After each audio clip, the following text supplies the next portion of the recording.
하나님 말씀은 사도행전 1장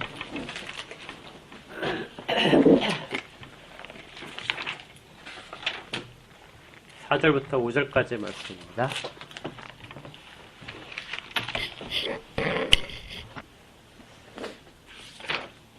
사도행전 1장 4절부터 5절 같이 읽도록 하겠습니다. 사도와 함께 보이사 그들에게 분부하여 이르시되 예루살렘을 떠나지 말고 내게서 들은 바 아버지께서 약속하신 것을 기다리라. 요한은 물로 세례를 베풀었으나 너희는 몇 날이 못되어 성령으로 세례를 받으리라 하셨느니라. 아멘. 성령으로 세례를 받음이란 제목으로 네 번째 시간입니다.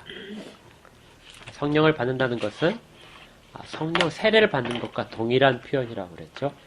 그래서 우리가 앞에 세 차례에 걸쳐서 이것을 임마누엘, 또 죽었다가 다시 살아난 중생이었습니다. 그리고 성령 충만, 이 세 가지로 살펴보았습니다.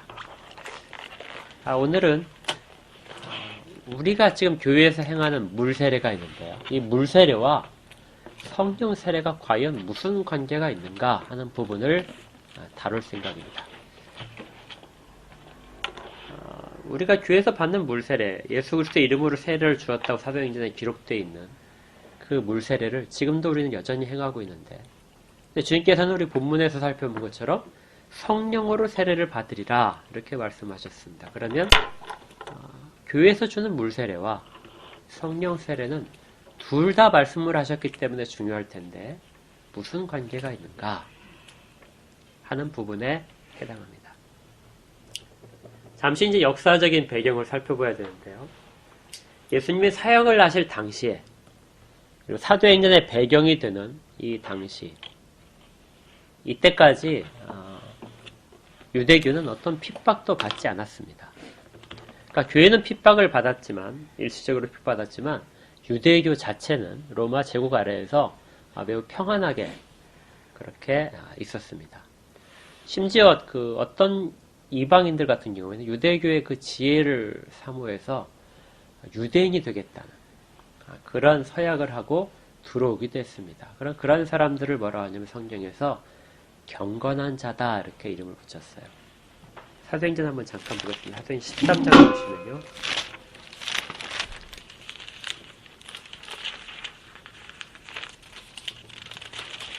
(43절입니다)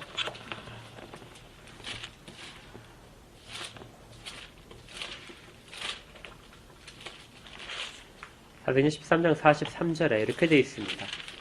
회당의 모임이 끝난 후에, 안식일에 회당에서 바울이 말씀을 전했습니다. 그러자 회당의 모임이 끝난 후에 유대인과 유대교에 입교한 경건한 사람들이 많이 바울과 바나바를 따르니 두 사도가 더불어 말하고 항상 하나님의 은혜 가운데 있으라 권하니라. 유대교에 입교한 이방인들을 뭐라 하냐면 경건한 사람이다 이렇게 말을 하는 것이죠. 이 유대교에 입교한 경건한 사람들이 초대교회에서 아주 중요한 역할들을 감당하는 사람들이 됩니다. 또 반대로 초대교회의 그 사도들과 기독교인들을 박해했던 중심 인물들이 또 이 사람들입니다. 그러니까 경건한 사람들이 이제 이중적인 성격을 성경에서 갖게 되는 것이죠. 그런데 당시에 이 사람들이 이방인으로서 유대교에 어떻게 입교를 하게 되느냐, 이 절차가 있었습니다. 그 절차를 보게 되면 첫 번째, 가장 중요하다고 생각되는 할례를 받아야 했습니다. 아까 우리 창세기 17장에 보면서 할례를 쭉 읽었는데요. 하나님의 백성, 하나님의 언약의 백성이 된다는 표시가 할례였습니다. 그래서 유대교에 들어온다는 것과 하나님의 백성이 된다는 것은 같은 의미고, 또 유대인이 된다는 것과도 같은 뜻이었습니다. 그러니까 어떤 사람이 하나님의 백성이란 실체가 드러나는 것이 할례를 받음으로써 실체를 갖게 된다는 것이죠. 이렇게 할례를 받게 된 다음에 그 사람은 이제 상처가 아문 기간이 끝나면 세례를 받았습니다. 요한의 세례처럼 세례를 받아서 정결하게 되었다는 표식을 받게 되고 그 다음에 이제 희생제사를 드릴 수 있었습니다. 그러면 유대인으로서 유대교에 입교하는 절차가 완성되는 것이었죠. 초대교회가 출발을 하고 나서 얼마 되지 않았을 때 이때 교회에도 이런 유사한 그런 형식들이 나타났습니다. 처음에는 모두 다 유대인들만이 기독교인이었어요. 오순절날 모였던 사람들은 다 유대인들이었습니다. 그곳에서 처음에 교회가 출발을 했는데 그런데 시간이 지나서 이방인들에게 복음이 전파되고 이방인들이 이제 그리스도를 주로 고백하면서 들어온 일이 벌어졌습니다. 그러자 교회가 이제 한 가지 문제를 안게 된 것이죠. 이방인들이 그리스도인이 되는 데는 먼저 유대인이 되어야 하는 것이 아닌가. 처음에 한두 사람에게는 이런 일들이 큰 문제가 아니었는데요. 이제 시리아에 있던 안디옥을 중심으로 해서 선교 여행을 떠난 바울과 바나바가 굉장히 큰 놀랄만한 성과를 거두고 돌아왔습니다. 그러자 안디옥으로 유대에 있던 사람들이 찾아오게 됩니다. 한 장을 더 넘겨 15장인데요. 사도행전 15장 1절에 보시면 이런 이야기가 써 있습니다. 어떤 사람들이 유대로부터 내려와서 형제들을 가르쳐서 너희가 모세의 법대로 할례를 받지 아니하면 능히 구원을 받지 못하리라 이렇게 가르치는 일이 있었습니다. 이 사람들은 아마 예루살렘 교회에 소속되어 있던 사람들인데 이 이방인 지역인 안디옥에서 이방인들이 믿음을 갖게 되었다는 이야기를 들었을 때 내려온 사람들인 것 같아요. 그들에게 먼저 할례를 받아야 된다. 할례를 받아야만 구원을 받을 수 있다. 이렇게 말을 했다는 것입니다. 바울과 바나바는 이 의견에 대해서 반대를 했습니다. 그래서 그들과 사이에서 적지 않은 변론과 논쟁이 발생했는데요. 교회가 결론을 내리지 못했습니다. 그래서 어떤 것으로 절충을 했냐면 예루살렘 교회에 바울과 바나바를 보내서 이 문제에 대해서 사도들의 의견을 들어보자. 예루살렘 교회가 당시에 초대교회의 가장 큰 어머니와 같은 교회이기 때문에 그곳에 보내서 결정을 듣자. 이렇게 해서 바울과 바나바를 예루살렘 교회로 보내게 된 것입니다. 그런데 예루살렘 교회에 갔더니 역시 마찬가지로 똑같이 이 할례를 꼭 받아야만 구원을 받는다. 구원이라고 하는 것은 유대인을 전제로 해서 주어지는 거기 때문에 할례를 꼭 먼저 받게 해야 된다 하는 그런 의견이 있었습니다. 6절에 보면 이렇게 되어 있어요.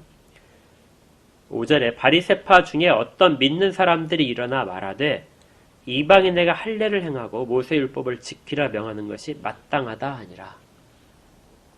그러니까 유대교의 이방인들이 들어올 때 그때 행하던 절차 그대로 그리스도인이 될 때도 먼저 할례를 받고 세례를 받고 그리고 희생제사는 드리지 않지만 율법은 지켜야 된다. 이것이 먼저 전제로 되어야 한다 하고 이야기를 했다는 것입니다. 그러니까 당시 여러 출신 성분들이 다른 사람들이 모인 곳이 예루살렘 교회인데요. 어떤 사람들은 바리새파에서 온 사람도 있고 어떤 사람은 사두개파, 에세네파, 열심당은 많이 섞여 있을 겁니다. 회의를 할 때 이렇게 다양한 의견들이 제시됐던 것이죠. 그러자 이제 사도들과 장로들이 모여서 이 일에 대한 결정을 해야 됐습니다. 당시에 이런 의견들이 상당히 그 호응을 얻었던 이유가 있었어요. 그것은 아까 우리 17장에서 읽어봤지만 할례를 받지 않으면 하나님의 백성 가운데 끊어질 것이다 하는 아브라함이 하셨던 언약이 여전히 살아있었기 때문에 그렇습니다. 또 이사야서를 보게 되면 이사야의 선지자가 예언을 할 때 이렇게 예언을 했어요. 이사야 52장 1절에 보게 되면 제가 그냥 읽어드리겠습니다. 시온이여 깰지어다 깰지어다 내 힘을 낼지어다 거룩한 성 예루살렘이여 내 아름다운 옷을 입을지어다 이제부터 할례받지 아니한 자와 부정한 자가 다시는 내게로 들어옴이 없을 것이다. 그러니까 예루살렘이 회복되고 시온이 회복되는데 그 회복될 때 그 아름다운 모습을 갖출 것이다. 정결한 모습을 갖출 것인데 네 안에는 밖으로부터 할례받지 아니한 자가 들어오지 못할 것이다. 그리고 또 부정한 자가 다시는 너한테 들어오지 못할 것이다. 할례받지 않은 자라는 것은 이방인입니다. 할례받지 못한 자가 예루살렘에 들어오지 못한다는 것은 이방인들은 전혀 너희들에게 오지 못할 것이다. 그들 할례를 받아야만 들어온다. 이 말의 문자적인 뜻은 이방인들에 의해서 예루살렘이 침략당하는 일이 없을 것이다 하는 뜻이었습니다. 부정한 자가 들어오지 못할 것이다 하는 말은 당시 문자적으로 보게 되면 율법을 지키지 않는 자, 깨끗해지지 않은 자가 너희들 가운데 없을 것이다 하는 것이죠. 그러니까 예루살렘은 아주 정결한 도시로 만들어질 것이다 하는 겁니다. 이런 것 때문에 많은 사람들이 할례를 받지 않으면 기독교 안에 그리스도인이 되지 못한다 하고 이야기를 했던 것입니다. 근거가 있죠. 반대되는 근거도 여전히 있었습니다. 다른 선지자들의 의견을 따르면, 다른 선지자 예언에 따르면 그들은 이 할례가 더 이상 의미가 없는 것이다 이렇게 이야기를 했던 것이죠. 예루살렘 교회에서 오랜 회의 끝에 베드로가 결론을 내려줬습니다. 15장의 7절부터 이 결론에 대한 내용이 시작되는데요. 10절에 결과적으로 이렇게 말을 했습니다. 그런데 지금 너희가 어찌하여 하나님을 시험하여 우리 조상과 우리도 능히 매지 못하던 멍에를 제자들의 목에 두려느냐. 할례를 받고 율법을 지키는 모든 것들을 우리 조상들도 다 지키지 못했다.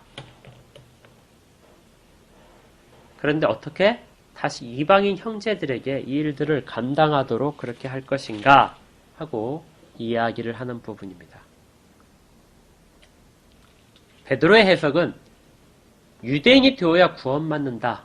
이사야가 말한 것처럼 할례받지 못한 자가 새 예루살렘에 들어오지 못한다 하는 말은 성경의 본 뜻에서 어긋났다는 것입니다. 이사야 선지자가 말한 부분은 그것이 아니었다는 것이죠. 유대인들은 그걸 잘못 이해하고 있었다. 베드로가 여기서 결론지어서 말했던 부분은 예레미야 선지자의 이야기를 전하는 것입니다. 여기다 한번 찾아볼게요. 예레미야 4장을 일단 보겠습니다.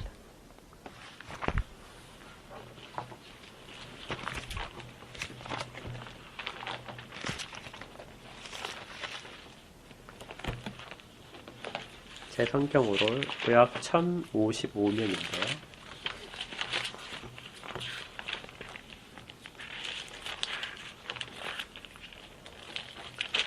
(4장 4절입니다) 예레미야 4장 4절.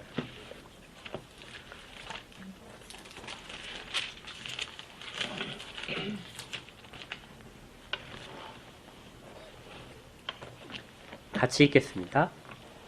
유다인과 예루살렘 주민들아, 너희는 스스로 할례를 행하여 너희 마음 가죽을 베고 나 여호와께 속하라.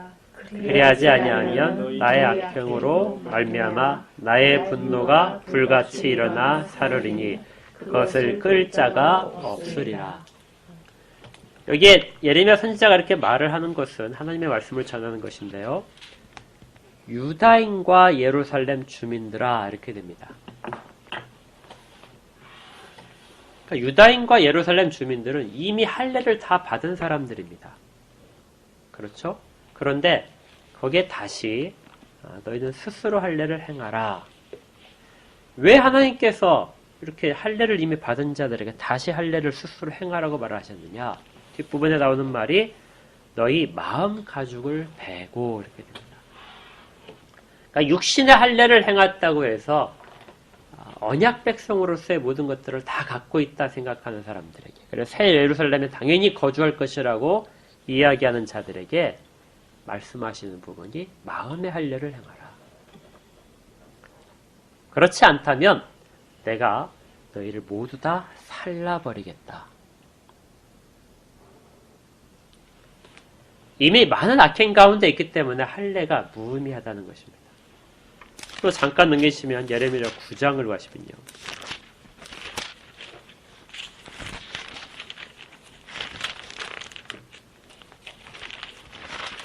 9장 25절입니다.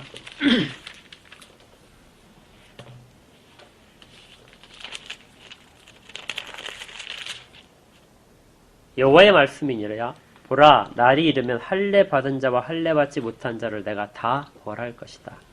곧 애국과 유다와 에돔과 암몬 자손과 모압과 및 광야에 살면서 살짝을 깎은 자들에게라.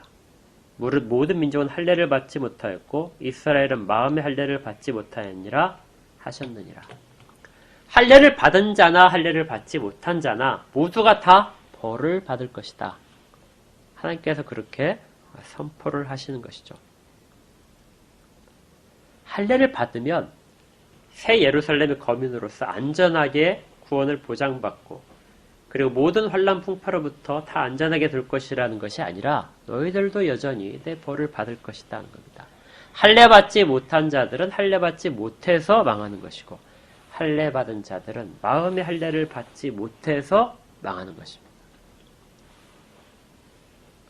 그러니까 결과적으로 예루살렘이 보호를 받을 것이라는 이사야의 예언은 밖으로부터 들어오는 것의 문제뿐만이 아니라 안에서 거하는 자들 역시 마찬가지로 똑같은 정결함을 찾아야 된다는 것입니다. 할례 받지 못한 자가 예루살렘에 들어오지 못한다는 것은 마음의 할례를 받지 못한 자들이 들어오지 못할 것이다. 하나님 앞에서 정결해지지 못한 자들은 이방인이나 유대인이나 모두 다 동일하게 새 예루살렘에 들어오지 못할 것이다. 이것이 이사야 선지자의 예언이었고 다른 선지자 예레미야를 비롯한 다른 선지자들의 예언과도 동일했던 것입니다. 베드로가 이 할례 문제에 대해서 이야기를 한 것이 바로 이 부분이었던 것이죠. 다시 사도행전으로 돌아가시면은 사도행전 15장에서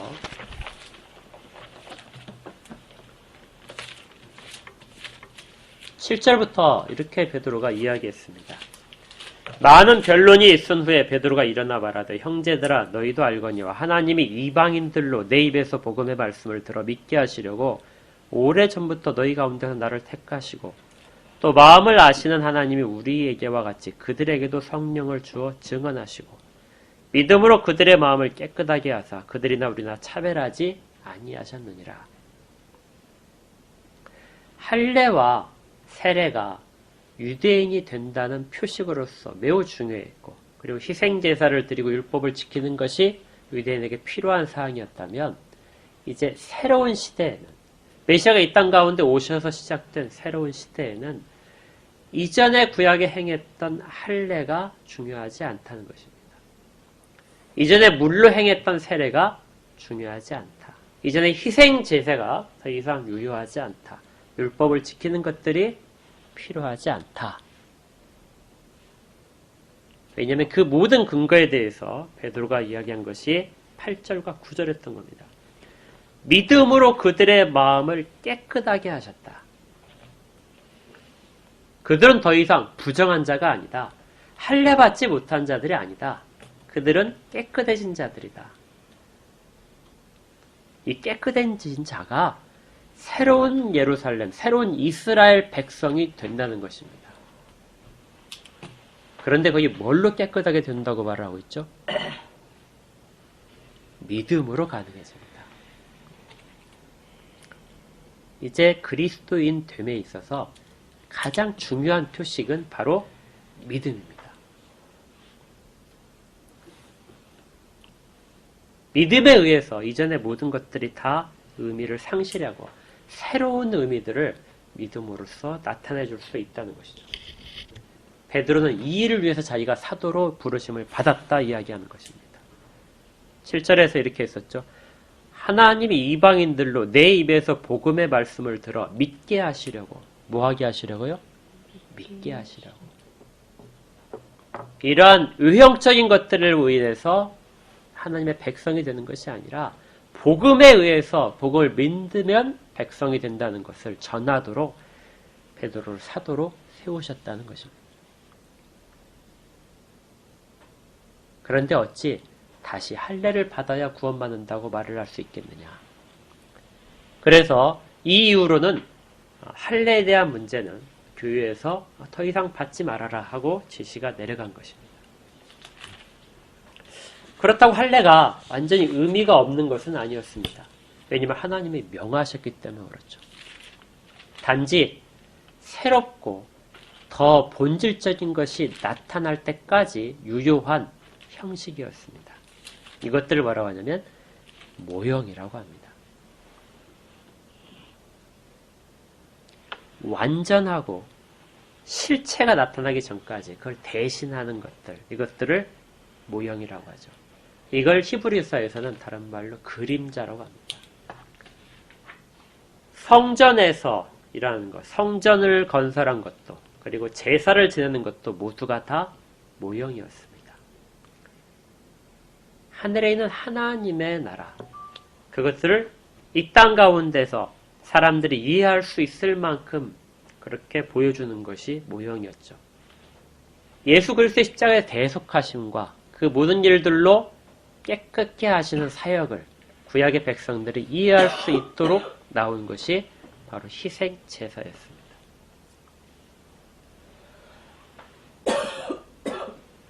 유대교에 입교하기 위해서 치렀던 할례, 세례, 희생 제사는 다 모형이었던 것입니다.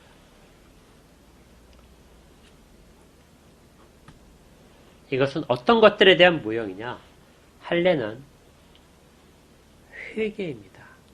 그 깊은 영 가운데 들어가 있는 마음을 찢는 회개, 이것이 마음의 할례에 해당합니다.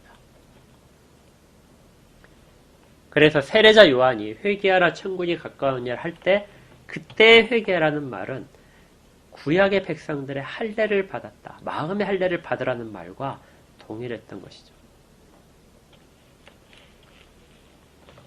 그리고 물 세례를 통해서 정결하게 되는 것은 성령 세례입니다. 성령 세례가 바로 실체인데 그걸 구약에서는 물 세례로 대신했던 것이죠. 그 희생 제사 대신에 실체는 예배입니다. 재물을 가지고 드리는 예배가 아니라 영과 진리를 가지고 드리는 예배입니다.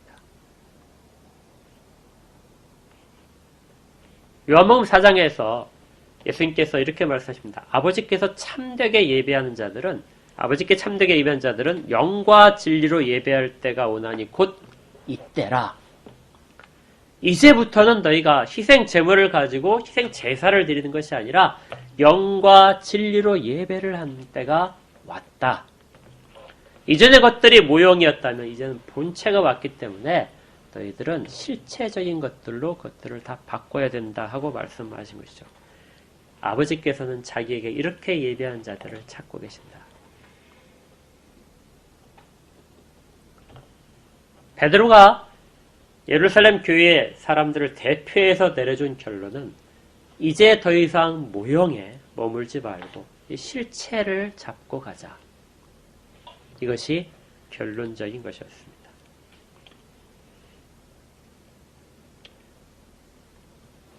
그런데 문제가 있었습니다. 아주 근본적인 문제인데요. 그 할례를 받고 물로 세례를 받고 희생 제사를 드리는 건 다 눈으로 보이는 일들이죠. 할례를 받은 자들은 제가 유대인인지 아닌지를 바로 눈으로 확인할 수 있습니다. 그런데 새 시대에서 실체적인 것들은 뭐냐면 마음의 할례입니다. 마음은 볼 수가 없죠. 성령 세례입니다. 성령으로 세례를 받았는지를 밖에서 알 수 있는 방법이 없습니다. 영과 진리로 예배를 드리는지도 확인할 수 있는 방법이 없습니다.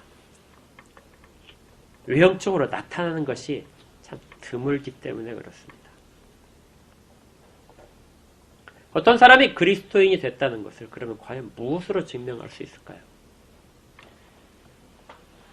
할례로 유대인인 것을 증명할 수 있게 가장 쉬운 방법이었다면 그리스도인이 되었다는 것에 대한 증명을 무엇으로 할 수 있을까?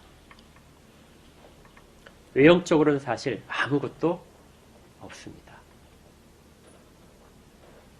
물론 그 사람에게서 나타나는 어떤 것들을 성품적인 변화나 행동의 변화들을 관찰을 하게 되면 우리가 어느 정도 짐작은 할 수 있겠지만 쉽게 알 수 있는 어떤 외형적인 증거도 쉽게 보여지는 것은 아니라는 것이죠.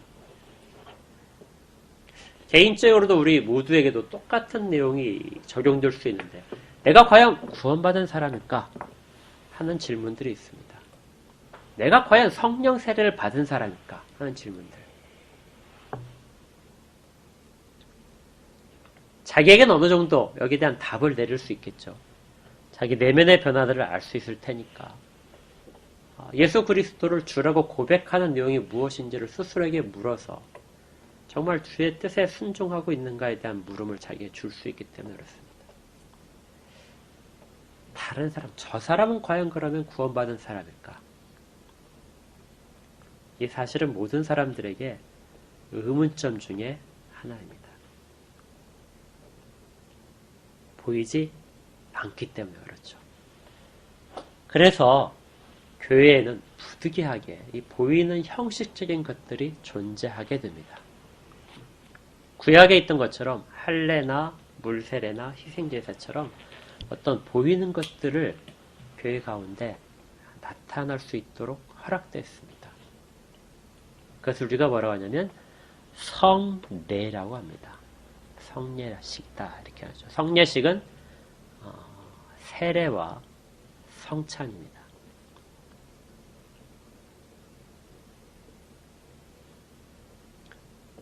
그런데 이것들은 교회가 임의적으로 어떤 필요에 따라서 제정하는 것이 아니라 주님께서 그것을 행하라고 명하셨습니다.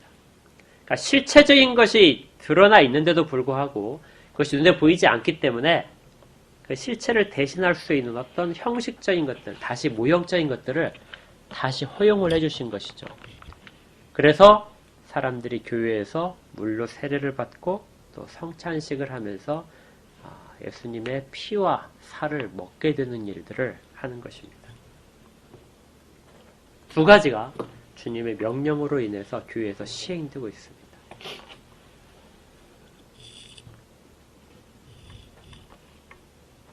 그러니까 이전에 할례를 받았던 것은 사라졌지만 교회에서는 그 할례를 받은 것과 동일하게 저 사람이 회개를 한 상태인지를 반복해서 확인을 하게 되고 만약에 그것이 옳다, 어느 정도의 타당성이 있다면 세례를 줌으로써 성령 세례를 받은 것을 표정적으로, 모형적으로 한다는 것이죠.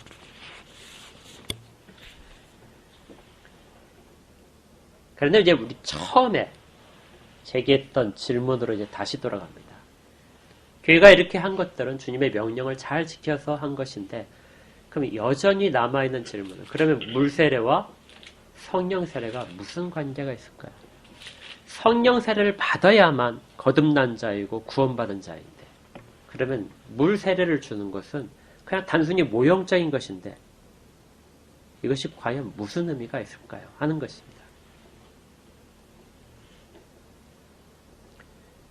여기에서 좀 어려운 내용이지만 기억해야 될 단어 하나가 있습니다. 이것이 뭐냐면 실상이라는 단어입니다. 실상이라는 단어는 헬라어 원어로 휘포스타시스라는 거예요. 이거 한번 써놓으십시오. 휘포스타시스에서 실상이라는 말입니다.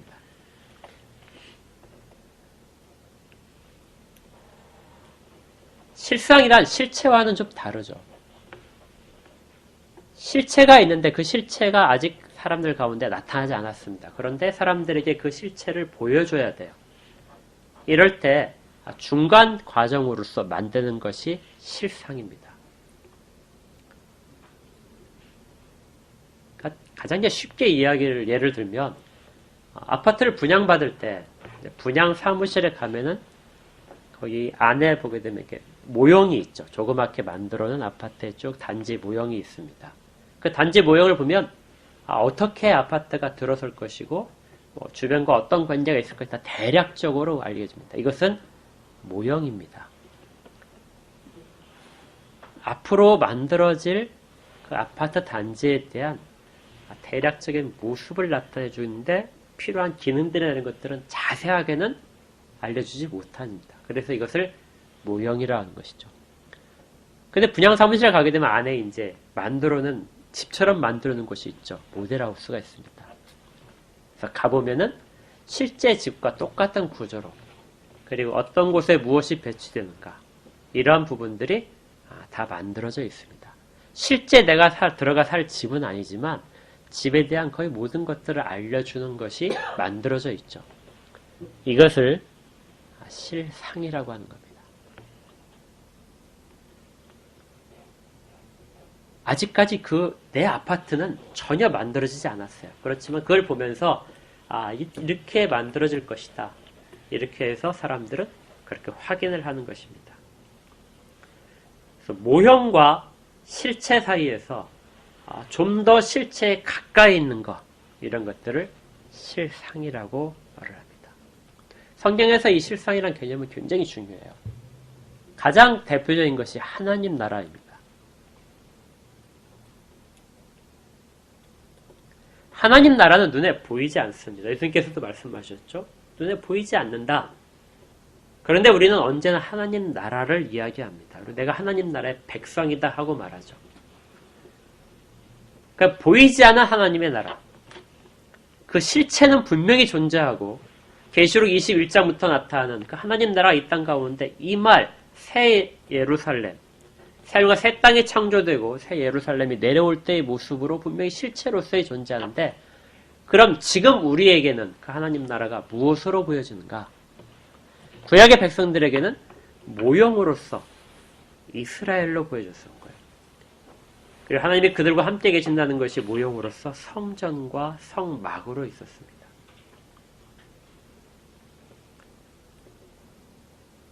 자, 그럼 이 시대에 이제 신약 시대에 주님께서 오신 이후로 열린 이 새로운 시대에는 하나님의 나라는 무엇으로 사람들 가운데 존재할 것인가?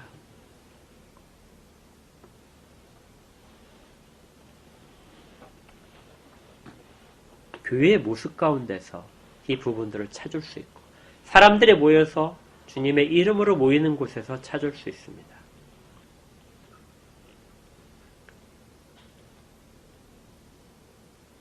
우리의 교회는 그래서 모형은 아니고 실상이 됩니다.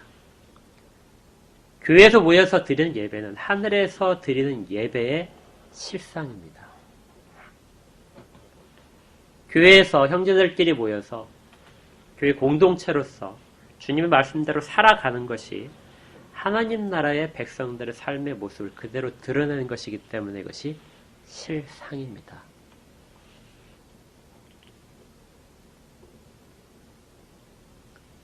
그런데 이 실상은 누군가가 다 우리 교회가 바로 천국의 실상이야 이렇게 말을 한다고 해서 실상이 되는 것은 아닙니다. 아까 아파트 이야기로 다시 돌아가면 어떤 사람이 모델하우스를 지어놓고 이것이 앞으로 당신들이 계약해서 들어가야 살 집입니다 하고 말을 했을 때 사람들 그걸 어떻게 믿죠? 그 집이 내가 들어갈 살 집과 같은 구조고 같이 된다는 것을 뭘로 믿습니까? 정부가 보장을 하죠. 거기에 대한 설계와 이런 것들을 다 검토를 하고 그대로 지었다는 것이 확인이 되기 때문에 우리가 믿게 됩니다. 그리고 또 그걸 실제 분양을 집행하는 그 회사가 그리고 건설한 회사가 상당한 메이커가 있기 때문에 신뢰감을 갖고 말하는 것이죠. 성경에도 동일하게 이거 일어납니다. 우리가 어떤 것이 실상이 되려면 먼저 일어나는 것은 계시입니다. 우리는 어느 누구도 하나님 나라를 스스로 알 수 있는 자가 아무도 없습니다. 우리 가운데 하나님께서 보여주셔야 그 부분을 가지고 시작할 수 있죠. 이것을 계시라고 합니다. 그리고 누군가가 그 계시를 받아서 하나님 말씀을 기록해서 후대에 전하고 말로 하면서 전하는데 이것이 우리 성경입니다. 성경도 계시죠. 성경의 기초에서 우리가 교회 공동체를 구성하고 또 하나님의 백성으로서의 삶을 살아가는 것도 계시를 따라가는 것입니다. 그런데 어떤 사람이 볼 때 성경책은 단순히 그냥 어떤 편집된 신화와 같은 허무맹랑한 그런 책이다 말을 할 수 있습니다. 똑같은 성경인데 왜 어떤 사람은 하나님의 계시로서의 받아들이고 어떤 사람은 그렇지 않을까요? 이 부분에 믿음이 들어갑니다. 계시가 주어진 것이 하나님의 일들을 우리 가운데 나타냈을 때 그것이 하나님의 일들 가운데 맞다는 것을 받아들이는 것, 이것이 바로 믿음입니다. 믿음을 가지고 바라보았을 때만 실상이 됩니다. 그러니까 교회 공동체가 교회가 하나님 나라 백성의 모임이다 하고 누군가 말을 할 수 있으려면 교회 공동체가 하나님의 지시에 따라 하나님 보여주신 것에 따라 구성된 그러한 공동체다.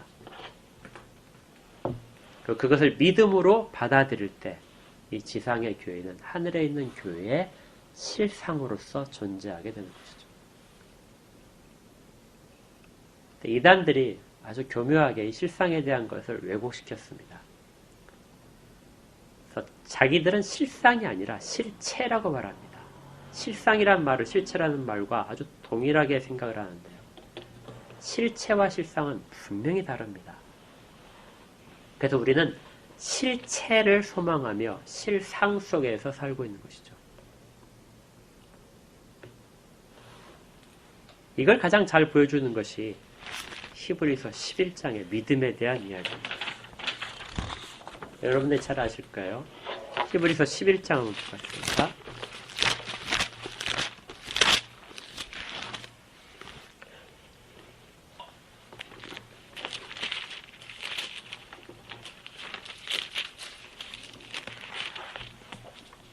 히브리서 11장 1절 말씀 같이 보겠습니다.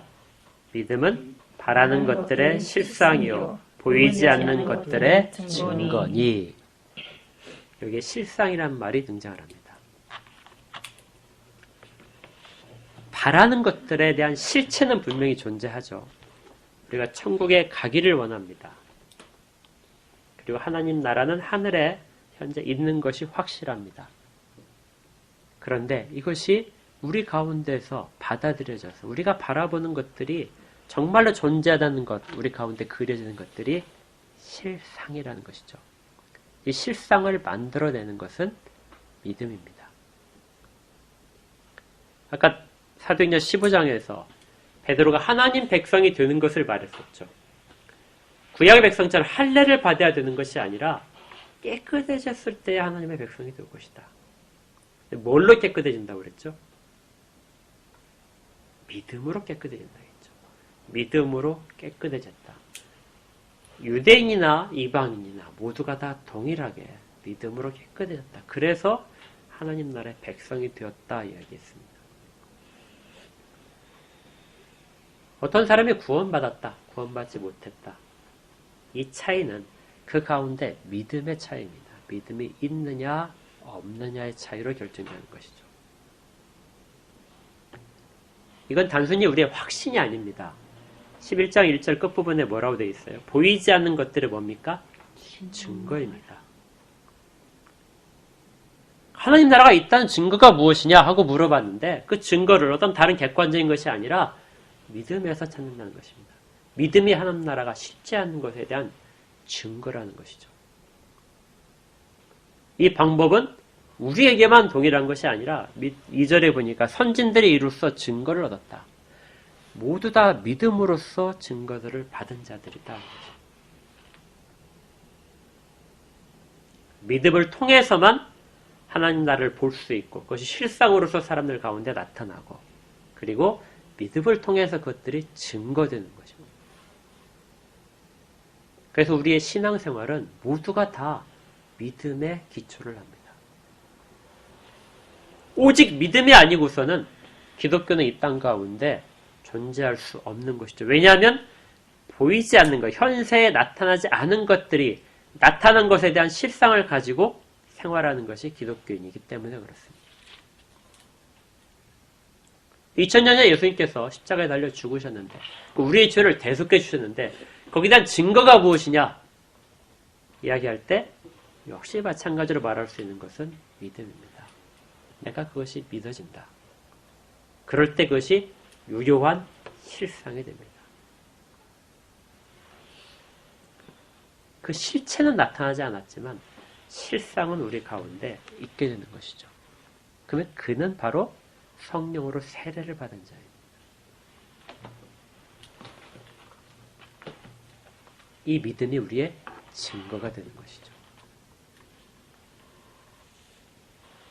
히브리서 3장 14절에서는 그래서 이것을 뭐라고 하냐면 우리가 시작할 때 확실한 것을 끝까지 견고하게 잡으면 그리스도와 함께 참여한 자가 되리라. 히브리서 3장 14절입니다.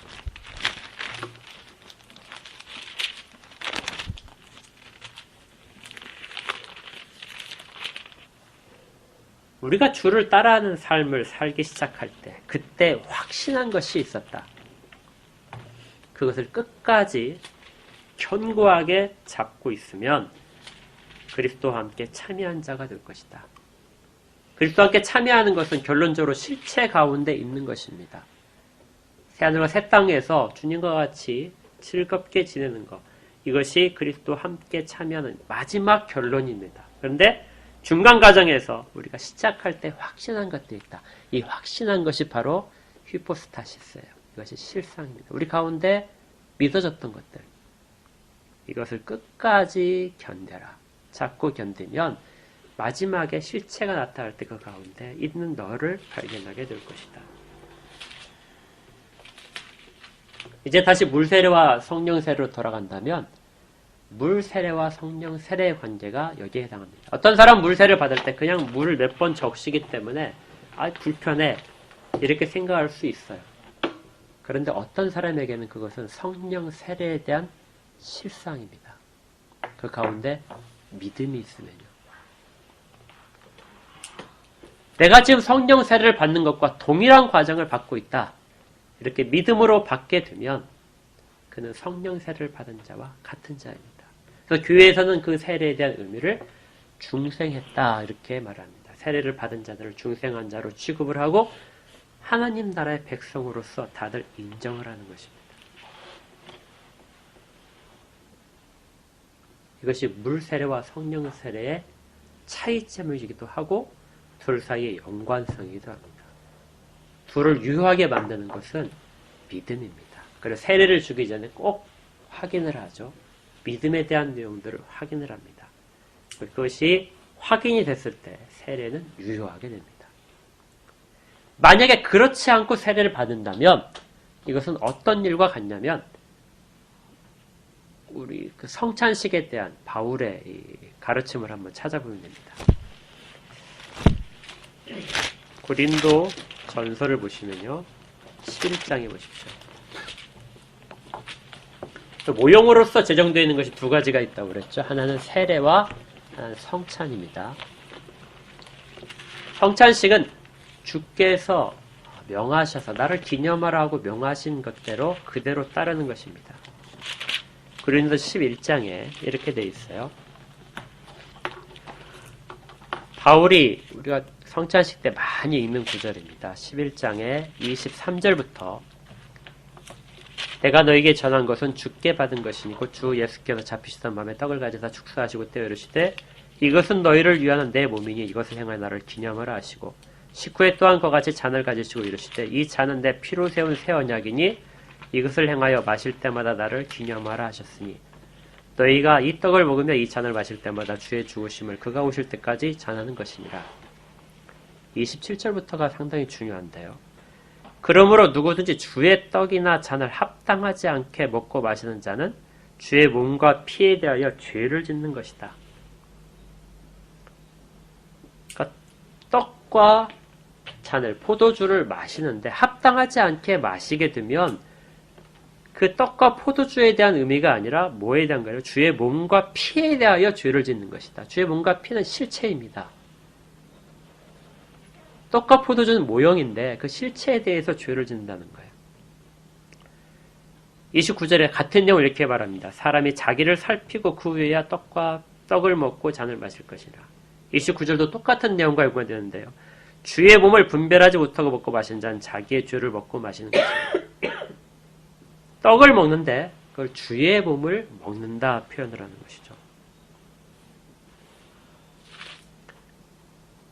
여기에서 합당하지 않게 먹고 마신다 하는 뜻과 자기를 살피지 않고 먹고 마시는 것과 주의 몸을 분별하지 못하고 먹고 마시는 것이 사실은 다 같은 의미입니다. 이건 내가 죄를 지었을 때, 형제에게 내가 지금 죄를 지었을 때 그 형제에게 지은 죄 그대로 그걸 가지고 와서 주의 성찬에 참여하게 되면 그건 주의 몸을 먹고 마시는 것이 아니다. 이렇게 해석할 수도 있는데요. 여기에서 이 뜻은 그치는 것이 아닙니다. 여기에서 말하는 것은 주의 몸을 분별하지 못하는 것에 핵심이 있어요.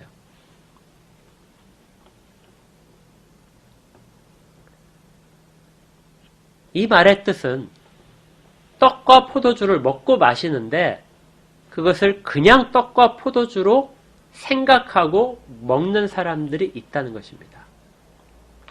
그들은 주의 몸을 먹고 마시는 것이 아니라는 것이죠. 그들은 성찬에 참여하지만 그들은 그냥 떡과 포도주를 잠시 맛을 보는, 샘플을 맛보는 것, 그런 정도의 의식으로 인정하는 사람들입니다.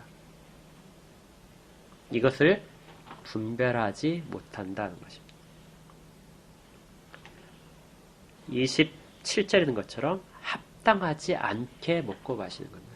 주님께서는 이것을 먹고 마실 때보다 내 몸의 살과 내 피를 먹고 마신다. 내가 주는 몸과 피다 하고 말씀하셨던 것인데 그걸 그렇게 받아들이지 않고 그냥 떡과 포도주로 받아들인다. 이것이 합당하지 않게 그 의식에 참여하고 있는 거라는 것이죠. 자기를 살피라는 이야기는 28절에 자기를 살피고 그 후에야 먹고 마시라는 얘기는 자기의 죄를 살피라는 의미도 있지만 더 근본적으로는 이걸 주님의 피와 살로 받아들이는 믿음이 되게 있느냐 하는 것입니다. 과연 그런 마음을 가지고 이 주의 만찬에 참여하고 있느냐? 그렇지 않다면 이것은 자기의 죄를 먹고 마시기 때문에 참여하지 않아야 맞습니다. 주의 성찬에 참여할 때는 반드시 그것이 내게 주시는 2000년에 찢기시고 흘리셨던 그 피와 몸이기 때문에 내게 생명을 주는 것이다. 나의 모든 것들을 깨끗하게 씻으시는 것이다. 내게 영생을 주시기 위해서 하신 것들이다 하는 것들을 그 의식에 동참하는 것을 가지고 그 믿음을 가지고 받아야 된다. 이것이 주의 몸을 분별하여서 먹고 마시는 것입니다. 믿음에 대한 이야기죠.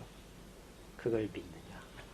실체를 실상으로서 주셨는데 그걸 그대로 실상으로서 받겠느냐. 단지 모형으로서 거기에 의미를 그치지 않는 게 아니라 실상으로서 너는 인정을 하느냐. 이것이 이 구절의 의미였던 것이죠. 만약에 그렇지 못한다면 주의 성찬에 참여했을 때 죽은 사람도 있다는 겁니다. 그만큼 실상에 대한 문제는 매우 중요합니다. 어쩌면 우리의 믿음 생활에, 신앙 생활에 거의 모든 부분을 차지하는 것이 바로 이 실상에 관한 부분입니다. 주께서 우리에게 주신 말씀들이 실상으로서 너는 받아들이느냐? 주께서 보여주셨던 계시들이 실상으로서 너 가운데 있느냐? 실상으로서 존재하도록 만드는 것은 바로 믿음뿐입니다. 처음에 우리가 시작했을 때 주께서 주셨던 믿음, 주를 내 주라고, 예수 그리스도를 내 주라고 고백했던 그 믿음, 그리고 그 가운데 그 말씀에 따라서 살겠다고, 그것만이 진리라고 고백하는 그 믿음, 주님만이 내게 영생을 주실 수 있다고 믿는 그 믿음, 이것이 모든 신앙 생활에 있어서 주께 주신 계시들을 풍성하게 만들고 그것들을 유효하게 만드는 실상을 가져옵니다. 그리고 그렇게 했을 때 우리는 바로 하나님의 백성이 되었다. 내가 중생한 자다 하는 증거가 스스로에게 다 가지게 되는 것이죠. 주께 다시 오실 때까지 교회들은 그런 성례를 집행을 할 것입니다. 그리고 그때마다 여전히 물을 것입니다. 여러분들이 이것들을 그대로 실체로서 인정하는, 실상으로서 인정하는 믿음이 있습니까?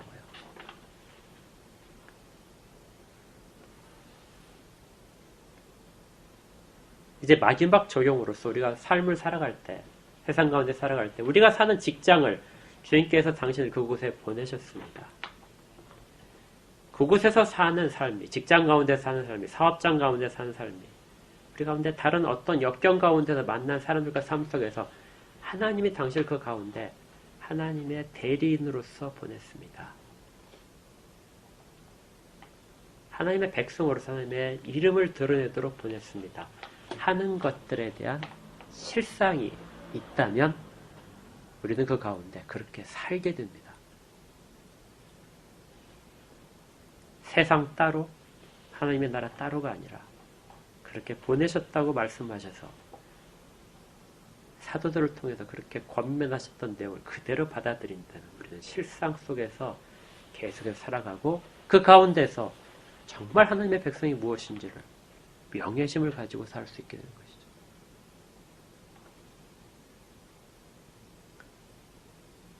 이걸 소망하는 것이 바로 이 성령 세례에 관련된 것입니다. 물 세례를 받았는데 난 아직 성령 세례를 받지 못한 것 같다. 그렇다면 성령 세례와 물 세례의 관계 속에서 내게 저것들이 약속되어 있구나. 물 세례를 받으면서 그 사람이 마땅히 믿음 있는 사람이라면 성령 세례를 소망하게 된 것입니다. 내 안에 충만히 거하시는 주님, 내 삶을 인도하시는 주님,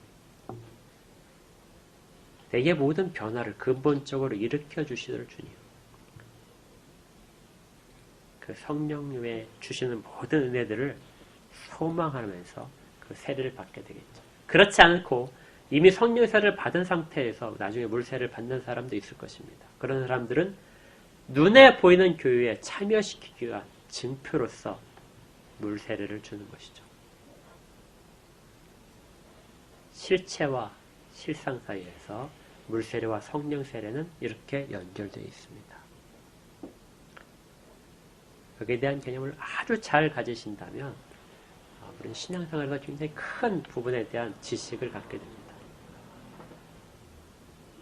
그리고 흔들리지 않는 어떤 기준을 잘 잡으실 수 있습니다. 다 그렇게 멋진 신앙의 모습들 속에서 정말 풍성한 열매를 거둘 수 있기를 주의 이름으로 축복합니다. 기도하겠습니다. 하나님 감사합니다. 믿음이 무엇인지, 그것이 얼마나 신앙에 있어서 중요한 것들을 형성하고 있는지, 오직 믿음으로만 주 앞에 설 수 있음을, 그래서 주님이 원하시는 하나님 나라의 새로운 백성으로서 들어갈 수 있음을 말씀을 통해서 살펴보았습니다. 아브라함의 자손이라고 할례를 받아서 그렇게 되었다고 자부하던 자들에게 그들이 깨끗해지지 못하면, 마음에 할례를 받지 못하면 결단코 하나님 나라의 백성이 되지 못하고 벌을 받을 것이라고 말씀하신 주님, 저희 가운데 아직 이루어지지 않았지만, 그리고 몸소 체험되지는 않지만 하나님 나라의 백성됨이 저희 가운데 충분히 드러났다는 것을 믿습니다. 그리고 그 가운데 저희가 포함되어 있다는 것도 믿음을 통해서 바라봅니다. 실체를 실상으로서 받아들이는 저희 모두가 되도록 복을 허락하여 주시옵소서. 신앙의 모든 부분에서 세상 가운데 살 때에도 실상 가운데 있음을 우리가 늘 기억하고 그걸 찬양하며 너끈히 감당하도록 믿음을 더 굳게 하여 주시옵소서. 그래서 주께서 주신 모든 승리들이 저희 가운데 이미 이루어졌음도 실상으로서 받고 그것을 잡고 가는 저희가 되도록 인도하여 주시옵소서. 예수님 이름으로 축복하며 기도합니다. 아멘.